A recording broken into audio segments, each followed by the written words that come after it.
నమస్తే, welcome to our channel. Chandrababu Naidu గారు ఎప్పటికప్పుడు కలెక్టర్లతో కాన్ఫరెన్స్ నిర్వహిస్తూ ఉంటారు. మరి తాను ఏమీ చేయలేక కలెక్టర్లకు క్లాస్ పీకుతారు, అసలు ఆయన గ్రాఫ్ తగ్గిపోయిందంటూ జగన్మోహన్ రెడ్డి కామెంట్ చేస్తున్నారు. మరి ఏ విధంగా చూడాలి, తెలుసుకునే ప్రయత్నం చేద్దాం. దీన్ని విశ్లేషించడానికి మనతో పాటుగా ఉన్నారు సీనియర్ జర్నలిస్ట్ సత్యమూర్తి గారు.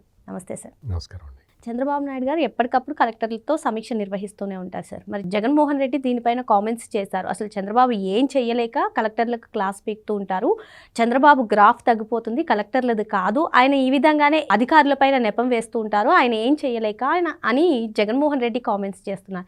ఏ విధంగా చూడాలంటారు దీన్ని? అంటే కలెక్టర్ల కాన్ఫరెన్స్ పెడితే ఏం మాట్లాడాలో కూడా మనకు తెలియాలి కదా. జగన్మోహన్ రెడ్డికి కలెక్టర్ల కాన్ఫరెన్స్ పెడితే ఏం మాట్లాడాలో అతనికి ఒక ఐడియా అనేది లేదు.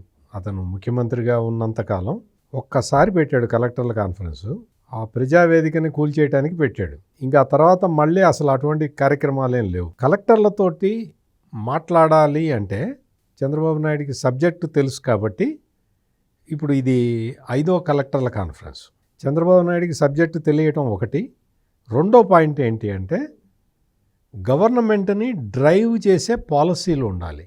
అంటే గవర్నమెంట్ ఏ డైరెక్షన్లో పోతున్నది, ఏ డైరెక్షన్లో పోవాలి అని ఒక పొలిటికల్ ఇండికేటర్ ఎట్లా ఉండాలి అనేది ఇన్ని విషయాలని కలెక్టర్లకి విడమరిచి అర్థమయ్యేలాగా చెప్పాలి.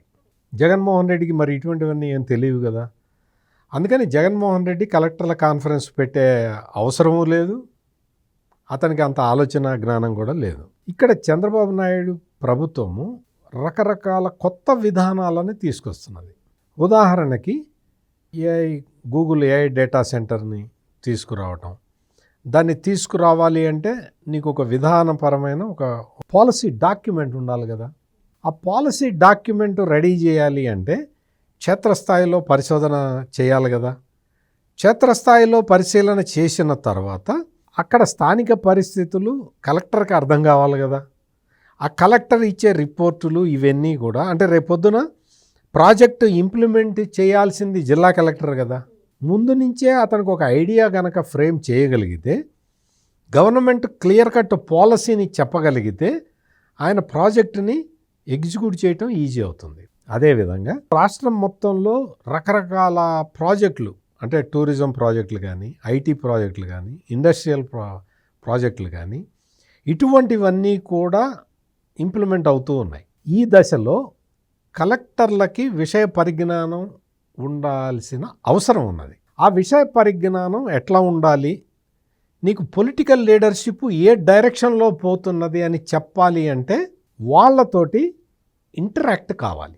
అది ఇప్పుడు జరుగుతున్న ప్రాసెస్. ఈ ప్రాసెస్ మొత్తం కలెక్టర్లు బెటర్ రిజల్ట్స్ ఇవ్వటానికి ఉపకరిస్తుంది. కలెక్టర్లు బెటర్ రిజల్ట్ ఇస్తే ఎవరికి ఉపయోగం?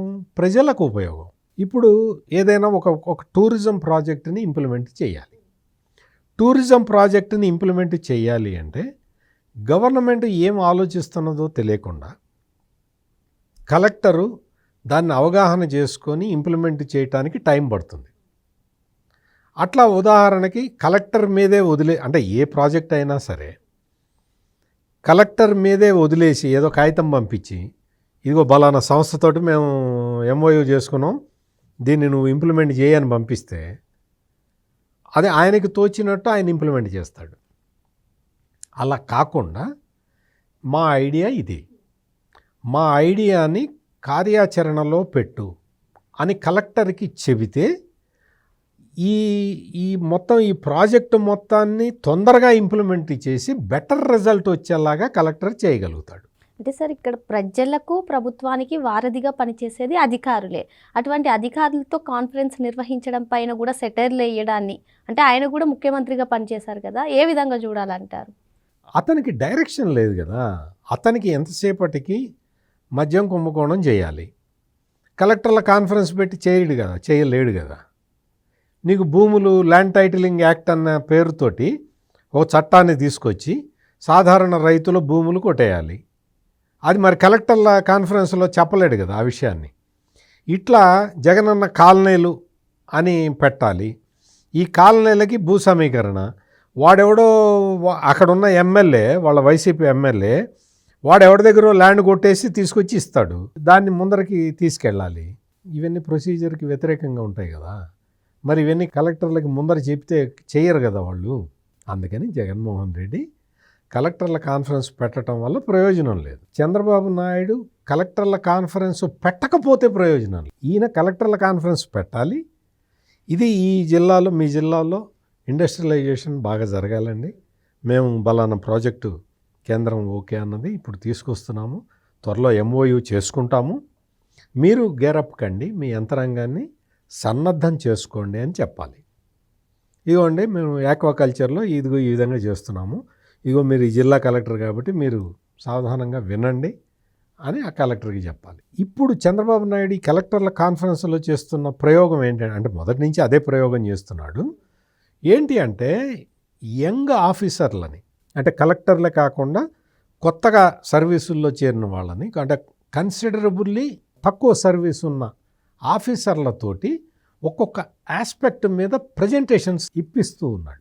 దానివల్ల ఏంటి అంటే ప్రభుత్వ యంత్రాంగాన్ని మొత్తాన్ని ఈ థాట్ ప్రాసెస్లోకి తీసుకురావటం, ఈ థాట్ ప్రాసెస్లోకి ప్రభుత్వ యంత్రాంగం అంతా రావాలి అంటే ఈ IAS ఆఫీసర్లు సన్నద్ధంగా ఉండాలి.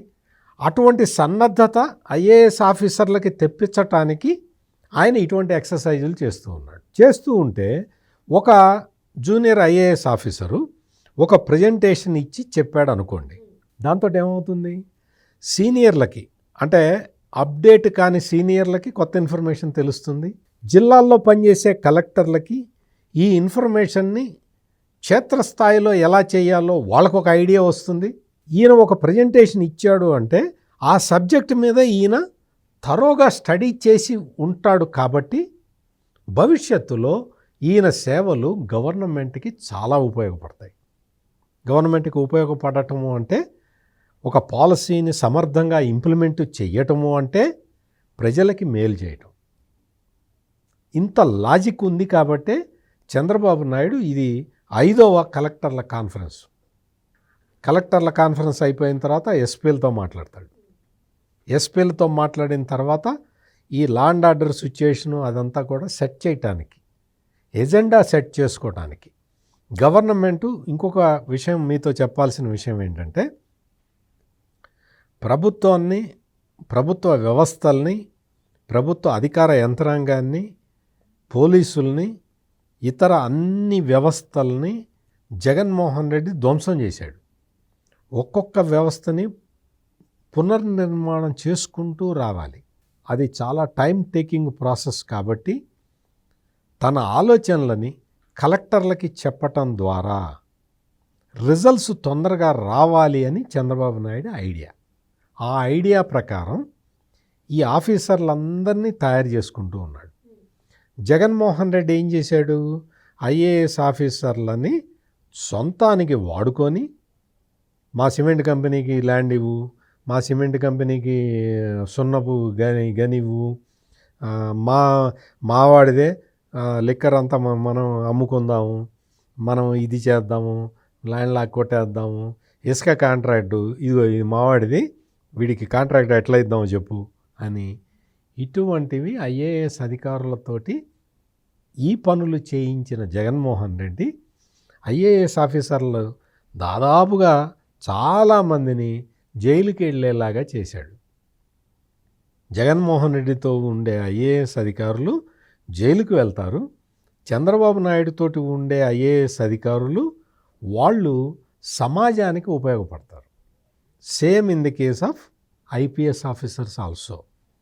జగన్మోహన్ రెడ్డితో పాటు మొత్తం ఉన్న IPS ఆఫీసర్లు అందరూ కూడా అయితే రెడ్లన్నా అయి ఉండాలి, లేకపోతే SCల్లో ఈ మత మార్పిడి చెందిన వాళ్ళన్నా అయి ఉండాలి. వీళ్ళే ఉన్నారు, మీరు ఎక్కడన్నా చూసుకోండి. జగన్మోహన్ రెడ్డి ఏ జిల్లాలో అయినా సరే ఎస్పీని రెడ్డినే పెట్టాడు. ఎస్పీ రెడ్డి ఉంటే కింద వేరే క్యాస్ట్ల వాళ్ళు డిఎస్పీలుగా ఉంటారు. ఎస్పీ కనుక వేరే క్యాస్ట్ వాడు ఉంటే అందులో ఉన్న 3-4 డిఎస్పీలు అందరూ కూడా రెడ్లే ఉంటారు. మీరు కావాలంటే చూసుకోండి. ఇది జగన్మోహన్ రెడ్డికి చంద్రబాబు నాయుడికి ఉన్న తేడా. అందుకని కలెక్టర్ల కాన్ఫరెన్స్ ఈజ్ ఎ మస్ట్. కలెక్టర్ల కాన్ఫరెన్స్ని అందరూ పార్టిసిపేట్ చేసి దిగ్విజయం చేస్తూ ఉన్నారు. ఇది మరింత సంతోషకరమైన విషయం. మరో అంశంతో మళ్ళీ కలుద్దాం. Thank you sir. నమస్కారం.